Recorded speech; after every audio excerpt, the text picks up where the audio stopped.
queria assim, tá, desde já, né, dizendo sou grata a Deus por tudo que os irmãos têm feito nessa casa, né? Essa casa continua aberta porque essa igreja é um referencial de Deus aqui neste lugar. Eu gostaria de convidar os irmãos para abrir a tua Bíblia, me deram um tema, né? Atos 7:34. Eu também queria agradecer a minha cunhada Miriam, meu esposo, pastor Henrique Santos. Nós pastoreamos a igreja da Assembleia de Deus Discípulo de Cristo, ali perto do postinho. Aqui agora é tudo agora Vila Esperança, né? Então o bairro ali é Vila Esperança. Gostaria de estar agradecendo o Senhor, né, pela presença do meu esposo. Nem sempre ele pode, mas hoje ele pôde estar aqui comigo, né? Essa manhã. Hoje a gente até a gente tem um compromisso hoje depois daqui. Na verdade, o nosso compromisso começava às 9 horas hoje da manhã. Só que eu já tinha dado a minha palavra. E eu pedi lá ao professor, que a gente está fazendo uma pós-graduação presencial, eu pedi ao professor que me deixasse, me liberasse para estar lá depois, porque eu viesse aqui pregar a palavra. Então assim ele concedeu e, né, toda glória e honra é para o Senhor. Aleluia. Vamos ler o livro de Atos capítulo 7, versículo 34, que foi dado. Atos dos Apóstolos, capítulo 7, versículo 34. Aleluia. Glória a Deus. Todos acharam? Amém. Show? Diz assim a palavra: tenho visto atentamente a aflição do meu povo que está no Egito, e ouvi os seus gemidos, e desci a livrá-los. Agora, pois, vem e enviar-te-ei ao Egito.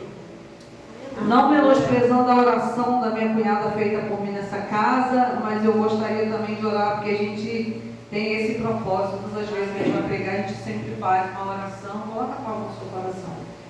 Senhor, nosso Deus e Pai, muito obrigada pelo privilégio, pela oportunidade, Senhor, de poder estar aqui nesta casa, que é a tua casa, Senhor, para falar do teu amor, da tua palavra. Senhor, eis-me aqui diante da tua presença. Faça de mim uma ferramenta, um instrumento diante de ti, Pai. Que as vidas que ouvirem a tua voz nesta manhã venham receber a libertação, a restauração, Senhor. Me ajuda, me direciona. Eu não quero falar nada daquilo que nós queremos ouvir, mas o que precisamos ouvir, porque o Senhor conhece a necessidade de cada um nesta manhã, Pai.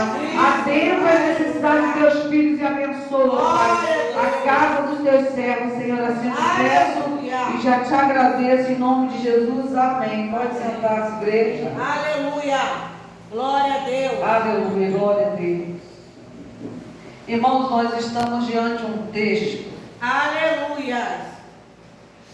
que revela para nós o relato do sofrimento do povo israelita no Egito. Esse livro de Atos, né, foi um livro escrito por Lucas. Lucas era médico e era amigo também de Paulo. Lucas assessorou Paulo em muitas viagens.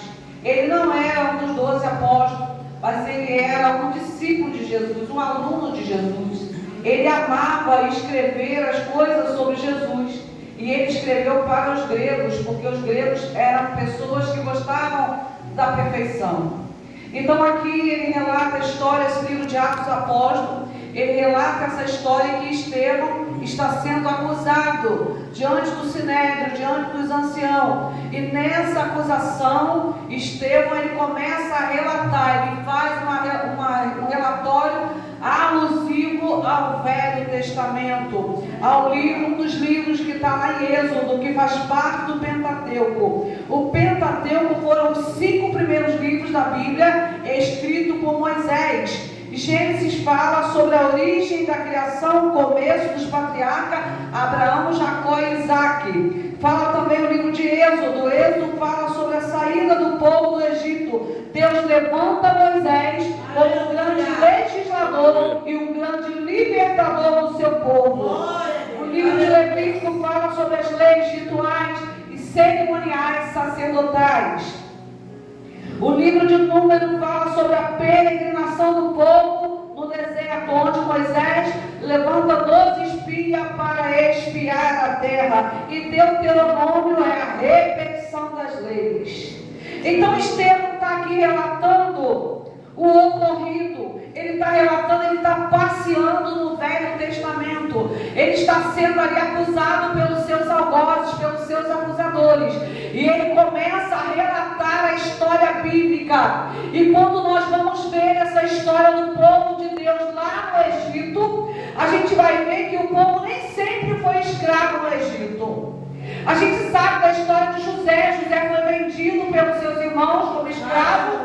E ele vai para o Egito. Quando ele chega no Egito, ele vai trabalhar na casa de um homem chamado Potifar. E naquela casa ele tem a liberdade. Potifar levanta como mordomo da sua casa. Depois da casa de Potifar, ele recebe uma acusação da esposa de Potifar. E ele vai parar dentro da prisão. E quando ele vai parar dentro da prisão, o carcereiro morta, a chave da prisão diz: olha, José, você pode reger a prisão. E dentro da prisão acontecem dois relatos. O copeiro do rei, o padeiro do rei é preso e vai parar dentro da prisão. E quando eles estão dentro da prisão, os dois têm um sonho.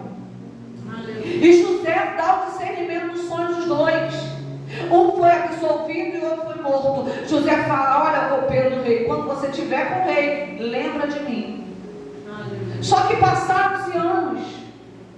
José demorou muito tempo para ser livre de toda aquela prisão, de toda aquela situação no qual Deus havia permitido que ele passasse.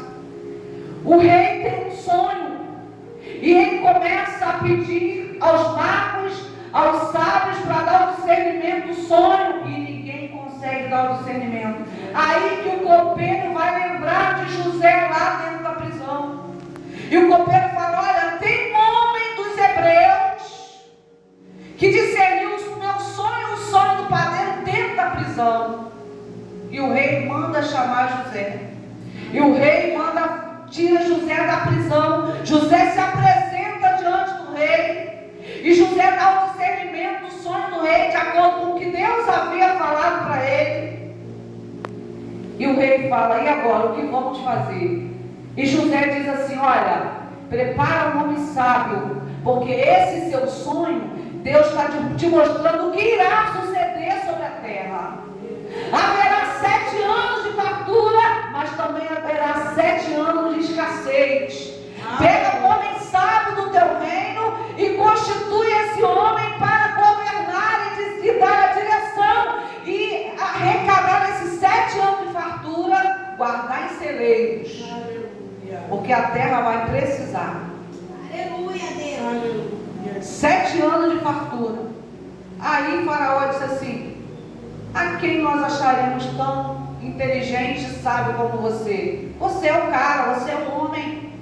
E levanta José como governador do Egito. Aleluia. Levanta José como governador do Egito e fala para José: eu serei maior do que você só quando eu estiver sentado no trono, porque fora do trono nós seremos igual para igual, seremos iguais. E José é usado por Deus para arrecadar o mantimento, porque há 7 anos de fartura, então ele mandou levantar celeiros, colocou pessoas trabalhando em todas as províncias do Egito e juntou os mantimentos. Aleluia. Depois daqueles 7 anos de fartura, veio 7 anos de escassez. E quando vem a escassez, ele encontra com seus irmãos. E quando ele encontra com seus irmãos, ele vai se revelar quem ele era. O sonho que Deus havia dado para ele estava se cumprindo naquele momento, querido. O que a gente aprende com essa palavra? O Senhor da glória, o Deus dos exércitos, é o Deus que ainda realiza sonhos. Aleluia. Deus tinha feito uma promessa para José e Deus estava cumprindo a promessa. Aleluia. Então, queridos, quando os irmãos de José chegam, José se revela a eles, e eles vão para casa, e na volta José diz para eles: olha, eu quero saber como que está o meu pai. E José conta essa história para Faraó, e Faraó diz assim: olha, José, manda os teus parentes virem para o Egito, nós daremos a melhor terra para eles habitarem. Então nem sempre o povo hebreu foi cativeiro, viveu em cativeiro no Egito. Teve um tempo de paz. Teve um tempo de bonança. E Faraó dá uma das melhores terras para a família de Jacó, para a família de José. A terra de Gósen. Era uma terra fértil. Era uma terra banhada pelo Nilo. E Faraó diz: olha, José, você pode estabelecer a sua família nessa terra, nessa cidade. E ali Faraó, ele amava José. Ele era amigo de José. E toda a família de José veio. Jacó veio com 75 pessoas da sua família para habitar no Egito. E viveram um período de felicidade ali no Egito. Mas levantou-se o rei da 18ª dinastia, o rei chamado Amós-Sé. Esse rei não conhecia José. E depois desse rei levantou-se a 19ª dinastia, um rei chamado Ramsés, um faraó chamado Ramsés. E esses dois reis, eles ficaram com medo do povo hebreu. Então eles disseram: vamos maltratar esse povo, vamos escravizar esse povo, porque esse povo está crescendo, e se nós não fizermos alguma atitude, esse povo vai tomar a nossa terra. Aleluia. E aí levanta-se a perseguição. Só que enquanto a perseguição estava sendo levantada dentro do Egito, Deus estava preparando Moisés para ser levantado como legislador, como libertador, um grande estadista para libertar aquele povo. Porque ele estava cumprindo o que foi falado aqui por Estevão. Deus ouviu o clamor do seu povo. Querido, nosso Deus é um Deus que ele ouve o clamor do seu povo. Diz a palavra do Senhor no livro de Jeremias 33:3: clama a mim e responder-te-ei, anunciar-te coisas grandes e firmes que não sabem. Aleluia. Deus ainda atende o clamor do seu povo. Aleluia. Deus continua sendo Deus, queridos. E ali aquele rei, ele se levanta com fúria contra o povo de Deus. E Deus levanta Moisés. Moisés pensava que iria libertar o Egito com a força do seu braço. Porque Moisés era um homem entendido, cheio de conhecimento, sabedoria e ciência egípcia. Ele achava que ele poderia libertar aquele povo. E com 40 anos Moisés se levanta. Mas Deus olha para Moisés e diz assim: não é da tua maneira nem do teu jeito. Aleluia. A irmãzinha que teve a oportunidade aqui, ela falou sobre a netinha, né? Falou: vó, não vou poder estar. Olha que mulher sábia. Ela disse: tudo é feito conforme a vontade do Senhor. É isso mesmo, minha irmã. É tudo feito de acordo com a vontade do Senhor. Porque você poderia não entender ou reclamar: poxa, disse que vinha e não veio. Ah, meu Deus, por que não veio? Não, mas a irmã entendeu. A irmã tem a sabedoria de Deus na vida, que ela entendeu que se a neta não deu para vir, porque não era o tempo nem a hora. Moisés pensava que ia libertar o povo com o seu braço, com a força do seu braço, mas aquele não era o tempo nem a hora. Porque Moisés pensava que iria libertar do jeito dele. Quem era o povo? O povo hebreu. E de quem era o povo hebreu? De Deus. E se é o povo de Deus, Deus trabalha da maneira que Ele quer trabalhar. Não é de acordo com o que o homem pensa, não é de acordo com o que a mulher pensa, mas é de acordo com o que o Senhor tem planejado para nós. Aleluia. Aleluia. Todas as coisas cooperam para o bem daqueles que amam a Deus. Romanos 8:28. Daqueles que foram chamados pelo seu decreto. Querido, tudo que a gente passa na vida, Deus tem um propósito. Deus tem um propósito em tudo que a gente passa na vida. E por isso a gente não tem que ficar murmurando nem reclamando. Porque às vezes as coisas não acontecem do nosso jeito, né?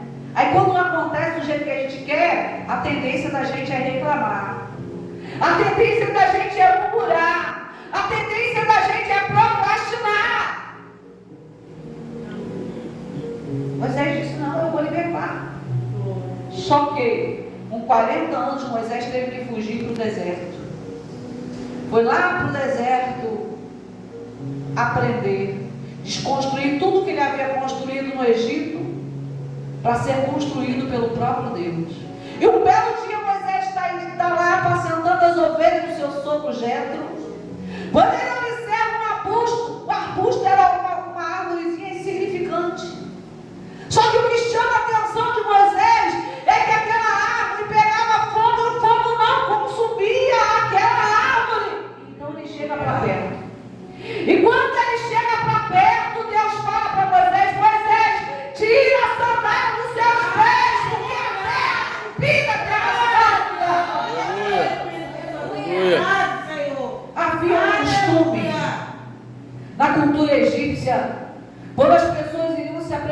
deixar aos deuses egípcios, eles tiraram a sandália dos pés em forma de humildade, em forma de respeito. Por isso Deus fala: Moisés, tira a sandália dos pés, porque a terra que pisa é terra santa. O Deus que fala contigo é um Deus santo. Irmão, nós temos que ter reverência ao Senhor. Nós não podemos viver, como a irmã disse aqui, de qualquer maneira, não. O mundo olha para nós, o mundo não é Bíblia, não. O mundo é a vida do crente. E nós temos mesmo, meu irmão, que ser exemplo para aqueles que estão lá fora. Porque, infelizmente, eu digo isso com muita tristeza, tem muita gente dentro da casa do Senhor que está envergonhando o Evangelho, está deixando a desejar, e nós não podemos. Nós temos que fazer valer a palavra de Deus em nós. Só que tem um joio no meio do trigo. E eu não sei se os irmãos vão concordar comigo. Ultimamente, nos dias atuais, nesse pleno século XXI, parece que tem mais joio do que trigo dentro das igrejas. É verdade. Olha, a quantidade de trigo é pouca, mas a quantidade de joio, irmã, é muita. O pastor ensina, o pastor fala, e parece que as pessoas ouvem, mas não aprendem. Aí a gente chega para pregar e evangelizar o mundo, aí a gente ouve essas coisas que o irmão ouviu. Eu vou para a igreja por quê? Eu conheço pessoas que estão dentro da igreja, estão fazendo pior do que eu, que estou aqui fora do mundo. Irmão, infelizmente isso está acontecendo dentro das igrejas. Mas a palavra continua a mesma. Aquele que perseverar até o fim será salvo. O apóstolo Paulo disse: seja firme, constante, sempre abundante em fazer a obra do Senhor. Aleluia. Deus não tinha um propósito para aquele povo permanecer no Egito. Deus havia falado que aquele cativeiro seria por 430 anos. Só que o povo começou a se acomodar, a gostar de ficar no Egito. Por isso que Deus levanta os perseguidores. E todas as vezes que Deus levanta alguém para perseguir, o propósito não é matar e não é destruir. O propósito é de que o nome do Senhor seja expandido sobre toda a terra. E o reino do Senhor seja expandido sobre toda a terra, querido. E aí o povo está no Egito, Moisés é preparado lá no deserto, forjado no deserto, e volta para o Egito, porque Deus fala para ele: Moisés, o meu povo está clamando lá, eu vou te levantar para libertar aquele povo. Você que está na casa do Senhor, você é um libertador, você é uma libertadora para as pessoas que estão lá fora. Aleluia! Estamos aqui para libertar esse mundo, irmão, da força do mal. Nós não podemos compactuar, querido, com o sistema desse mundo. A igreja vive na contramão do mundo, e andar na contramão não é uma coisa muito fácil, irmãs. Você já tentou subir uma escada rolante quando ela está descendo? Já tentou subir? Que dificuldade quando ela está descendo?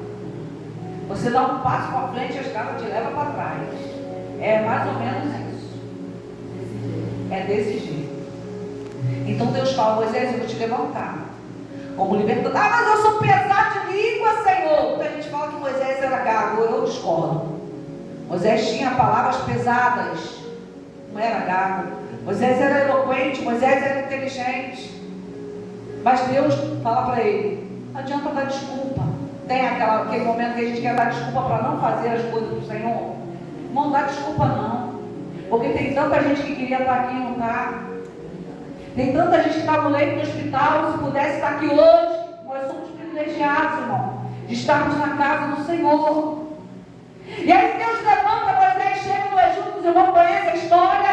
E Deus envia 10 pragas para aquele povo do Egito, e a última praga é a morte dos primogênitos. E nessa morte dos primogênitos, Faraó libera o povo. E o povo começa a caminhar pelo deserto. Uma viagem que era para levar 11 dias, leva 40 anos. Uma viagem que era para ser rápida. Mas quando o povo está saindo do Egito, está finalizando a passagem pelo Egito, no deserto, o povo é levado por Deus a voltar para o Egito. Eles estão pisando em Etã para sair sair do Egito, Deus fala: Moisés, fala para o povo voltar. Como assim voltar, se Deus mandou sair do Egito? Irmão, tem coisas que a gente não entende, que Deus faz, e a gente não entende. E quando a gente não entender o que Deus está fazendo, não é para a gente reclamar nem murmurar. E nem ficar, poxa Deus, por quê? Não.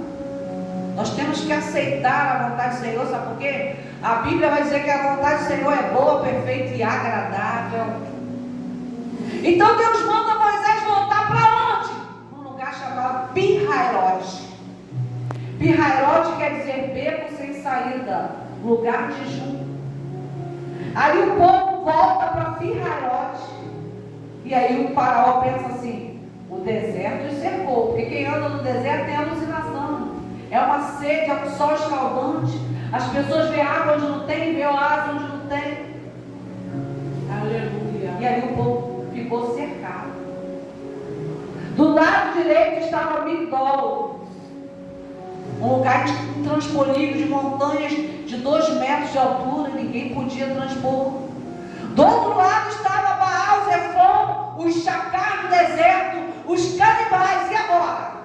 Na frente está, perto do Golfo de Ágaba, o Mar Vermelho.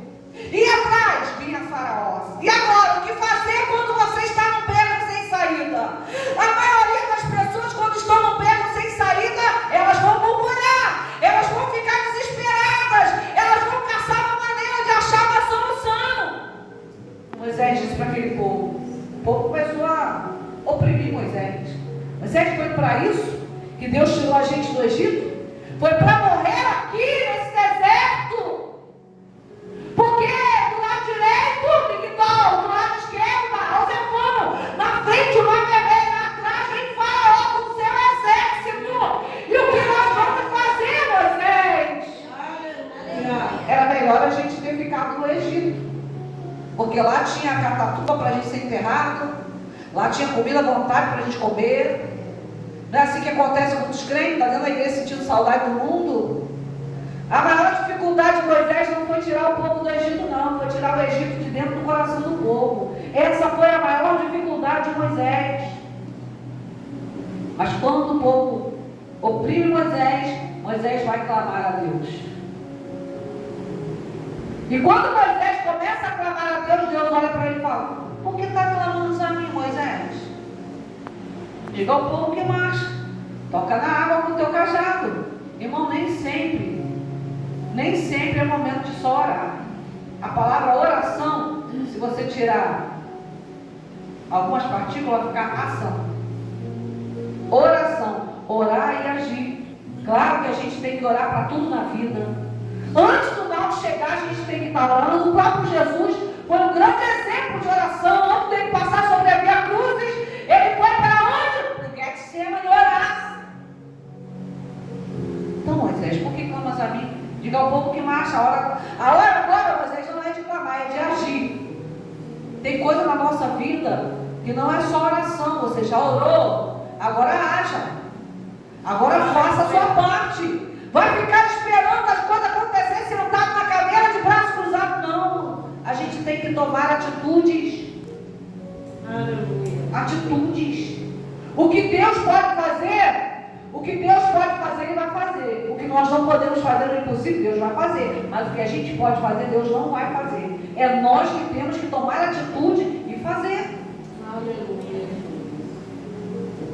Está entendendo o que o Senhor está querendo falar conosco nessa manhã, querido? Aleluia. Deus te trouxe aqui para palestrar contigo, para falar ao teu coração. Muitas das vezes a gente passa pelo deserto, não é para morrer no deserto. Glória a Deus. Aleluia. Oséias 2,14: e eu levarei, trairei para o deserto e lá lhe falarei ao seu coração. Muitas das vezes Deus permite a gente passar pelo deserto. O que é deserto, irmão? Situação difícil da vida. No deserto, a escassez de alimento, a escassez de amigos. No deserto, o dia é mais de 50 graus, a noite é grau negativo, é um frio intenso e um calor intenso. Deserto é lugar de passagem, mas deserto também é lugar de provisões de Deus. Aleluia. Eles estavam ali e não sabiam o que fazer. Moisés disse: acalma o teu coração. Fiquem calmos. Porque os egípcios que hoje vocês vão ver, nunca mais vocês verão. Porque o Senhor pelejará por nós. Aleluia. Você está no barco que está prestes a afundar? Clama ao Senhor. Glória a Jesus. Ele está nesse barco, minha irmã. Ele não vai deixar esse barco afundar. E se esse barco afundar, Ele vai te dar a vitória para você continuar aqui. Aleluia. Lembra de Paulo? Ia sair um grande vento, Euraquilão acomete aquele mar e fica revolto. Paulo tinha falado, não vamos agora, mas não quiseram ouvir Paulo. Ele disse, um grande vento se levantará no mar. O vento se levantou. O barco até se rompeu, mas as vidas foram preservadas. Você entende o que Deus quer falar contigo nessa manhã? Eu não sei qual é a circunstância que você tem vivido. Eu não sei quais são as adversidades que vocês têm vivido, mas Deus conhece você. Ele conhece o teu coração. Ele sabe o que você exatamente precisa. E Ele quer te usar como instrumento, irmão. Ele quer te usar como instrumento nessa terra. Deus usou Moisés como instrumento para tirar o povo do Egito. E agora? Pi-Hahirote. Em Pi-Hahirote, o povo estava cercado. Talvez você esteja vivendo o seu Pi-Hahirote.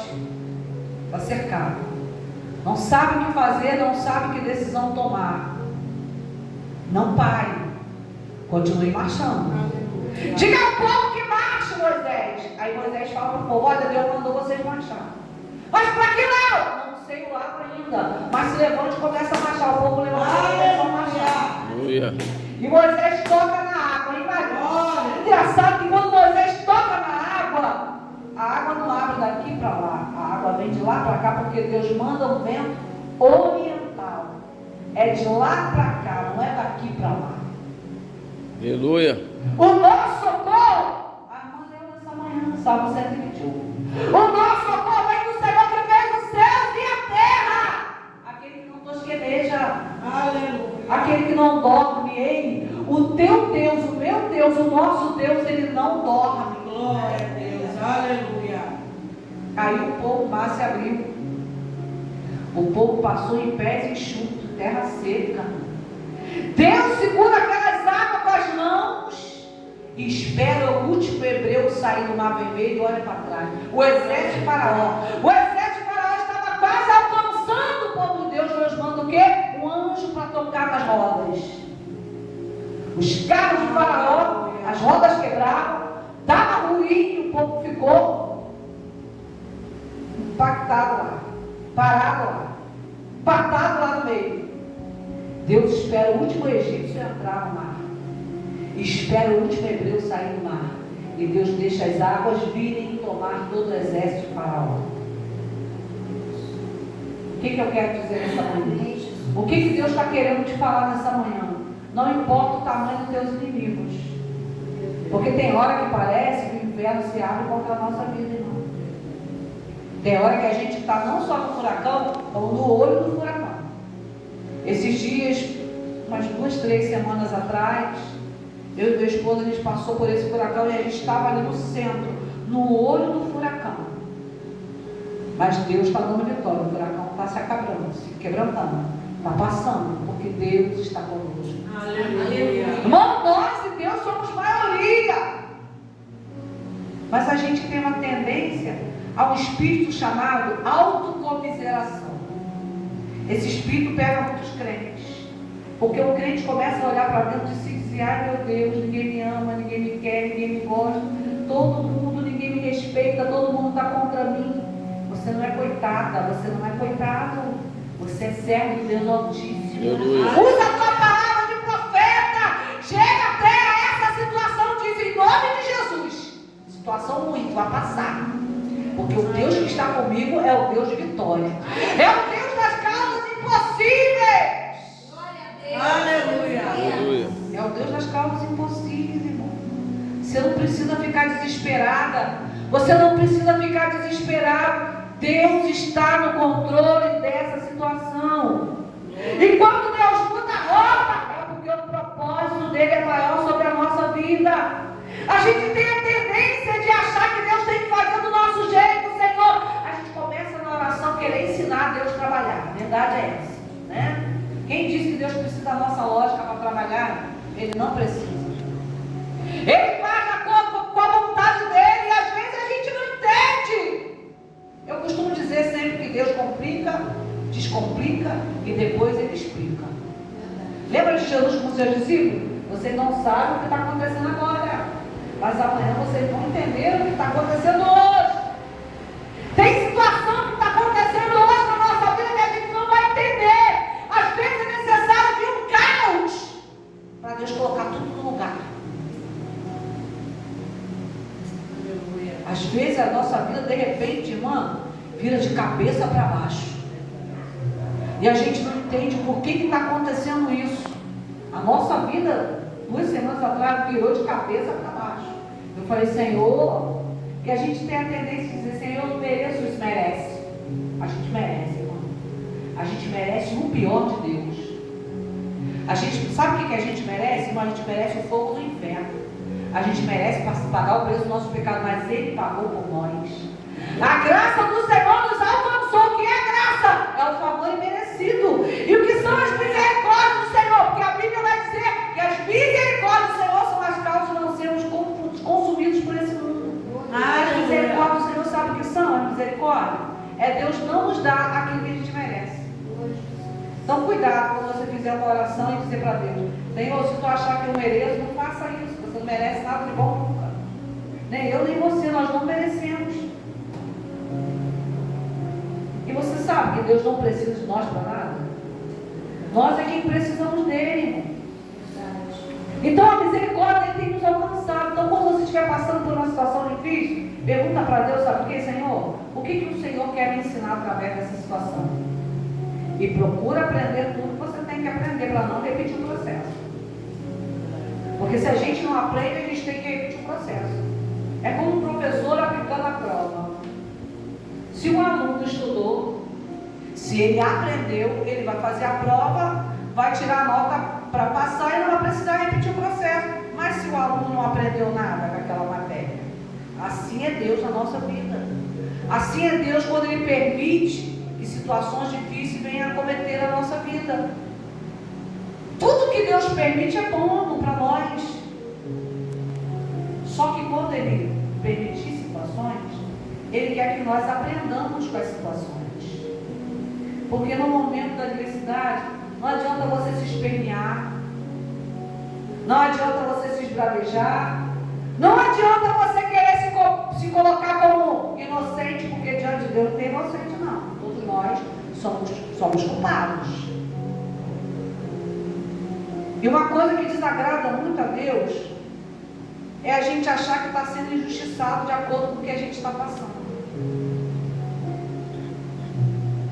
O que é mais fácil? Você lidar com uma pessoa que quer se desculpar o tempo todo, se colocar na situação de vítima o tempo todo, ou você se colocar como culpado e dizer, Senhor, eu assumo a minha culpa, eu assumo o meu erro. Então não adianta você se colocar como inocente não.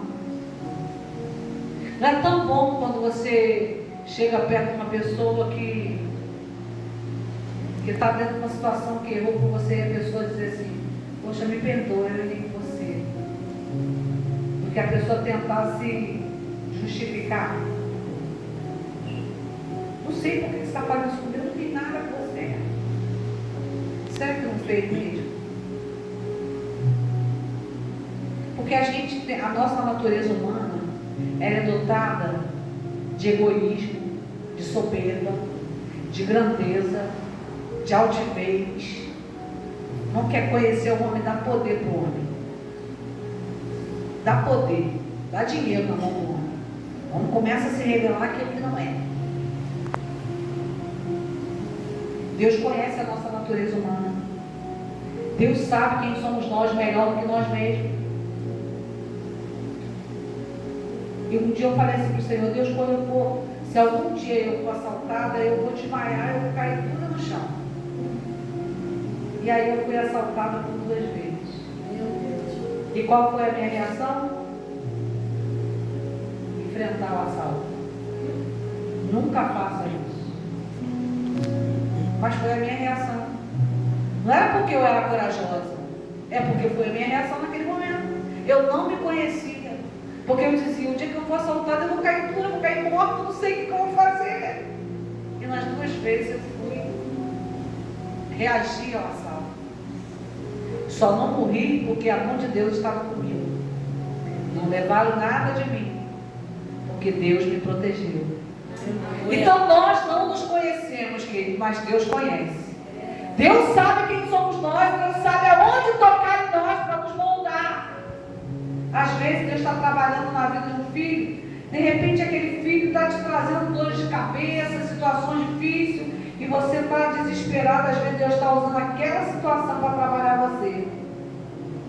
Às vezes a gente acha, né? Não, o Senhor tem que trabalhar na vida do meu filho, tem que transformar a vida do meu filho. Na verdade, Deus está usando essa situação para trabalhar a sua vida. Porque, irmão, dizer que serve, a gente dizer que serve ao Senhor quando tudo está bem, é fácil. Qualquer um aqui é capaz de fazer a vontade de Deus quando tudo está bem. E quando tudo está mal? Aí vem a covardia do ser humano. A gente quer largar Deus, a gente quer questionar Deus. Tem querido questiona ou adora. Se você conseguir adorar no meio de toda essa situação, você vai ter vitória maior. Aleluia. E a vitória vai vir mais rápido. Mas se você não conseguir adorar, e só murmurar, e só reclamar, igual a situação do povo, ficou desesperado. O povo ficou desesperado. Mas Moisés disse, fica quieto. Salmo 46, versículo 10. Aquietados e saber que eu sou Deus. Serei exaltado sobre toda a terra. Serei exaltado sobre todas as nações. Aleluia. Aleluia. A palavra foi de ordem. Diga ao povo que marche. A palavra de ordem para nós nessa manhã é essa. Vamos marchar. Ainda que a situação esteja difícil, vamos continuar. Vamos fazer a vontade do Senhor. Mas certa vez estava Eliseu e o seu servo lutando. Eliseu estava ali naturalmente. De repente o servo de Eliseu disse, ai meu Senhor.